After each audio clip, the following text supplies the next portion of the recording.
खासगी कंपनीमध्ये काम करत असलेल्या तरुणीच्या मनाला लज्जा वाटेल असे कृत्य केले।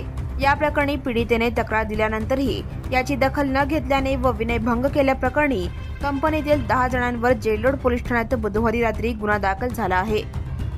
पीडितेने फिर्याद दिली असून या फिर्यादीवरून branch manager Nikhil Paymalle, Kiran Kumar Kapse, Deepak Pogul, Siddhling Navale, Ratikant Bamne, Bhimashankar Birajdar, Basavaraj Patil, Markandey Tatipamul, area credit manager, Gautam Nayakankatte, HR, Sanjay Bhatia, legal head राहणार मुंबई यांच्यावर गुन्हा दाखल झाला आहे।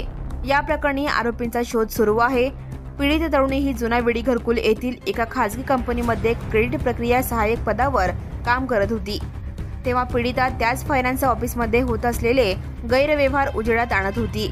यामुळे आरोपी निखिल, किरण कुमार, दीपक, सिद्धलिंग यांनी त्रास देऊन मनाला लज्जा वाटेल असे कृत्य केले। रविकांत, भीमाशंकर, बसवराज यांनी सांगेन ते काम करा, नाहीतर मुंबईच्या ऑफिसमध्ये खोट्या तक्रारी करून कामावरून कमी करण्याची धमकी देऊन त्रास दिला।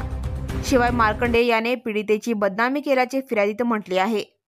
Subscribe now and press the bell icon. Never miss an